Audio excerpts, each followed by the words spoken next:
Pandangan masyarakat terhadap mayoritas dan minoritas seringkali bersifat ambivalen. Di satu sisi, pendapat mayoritas dianggap sebagai suara yang harus dihormati, sehingga banyak keputusan diambil berdasarkan jumlah suara terbanyak.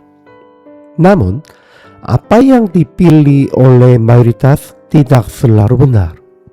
Di sisi lain, ada pandangan bahwa perubahan dan arah masyarakat sering ditentukan oleh sejumlah kecil orang yang memiliki pengaruh besar. Karena itu, tidak sedikit orang yang justru ingin menjadi bagian dari kelompok kecil yang dianggap istimewa.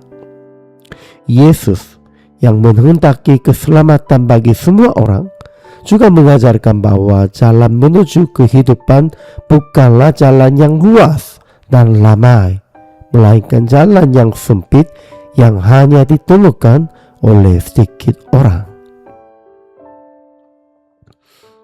Ajaran Yesus dalam Lukas pasal 12 banyak mencerminkan isi khotbah di bukit dalam Injil Matius. Ia menasihati agar kita tidak khawatir tentang makanan, minuman, atau pakaian. Dengan menunjuk kepada burung gagak yang tidak menabur dan tidak menuai, serta bunga bakung di ladang yang tidak meminta dan tidak menenun. Yesus mengajarkan bahwa Allah memelihara ciptaannya. Karena itu, Ia berkata agar kita tidak mencari hal-hal duniawi sebagai yang utama, melainkan mencari kerajaan Allah. Ia menegaskan, jangan takut, hai kamu, kawanan kecil, karena Bapamu telah berkenan memberikan kamu kerajaan itu.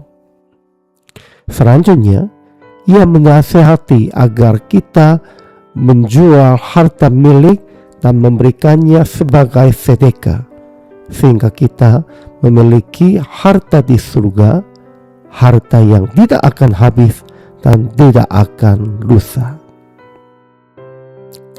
Bagian ini sejalan dengan Matius pasal 6. Tidaklah mengherankan jika ajaran yang sama muncul dalam kesempatan yang berbeda, sebagaimana seorang pengajar rohani mengulang kebenaran yang sama kepada pendengar yang berbeda.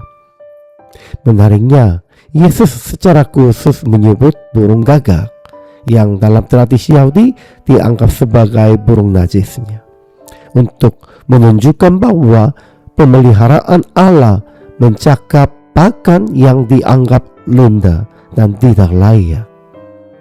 Ia juga menegaskan bahwa menimbun harta di surga bukan sekadar konsep rohani, tetapi diwujudkan secara nyata melalui tindakan.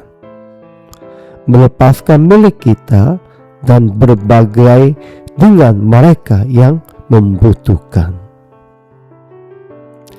Perhatian utama kita tertuju pada perkataan Yesus, jangan takut, hai kawanan kecil.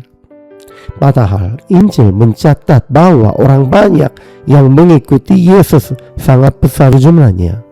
Namun kepada murid-muridnya Ia menyebut mereka sebagai kawanan kecil. Ini menunjukkan bahwa ukuran Allah tidak ditentukan oleh jumlah. Banyak orang dapat berkumpul, tetapi mereka yang sungguh-sungguh hidup sebagai murid sangat sedikit. Demikian pula, Yesus mengajarkan tentang pintu yang sempit, bahwa hanya sedikit orang yang menemukannya. Karena itu, sekalipun kita hidup di tengah ketidakpastian tentang kebutuhan sehari-hari, kita dipanggil untuk menjadi bagian dari kawanan kecil itu. Mereka yang tidak dikuasai oleh kekhawatiran, yang mengutamakan kerajaan Allah, yang lelah melepaskan miliknya, dan yang berjalan setia di jalan yang sempit menuju kehidupan. Inilah sesungguhnya kehidupan orang percaya.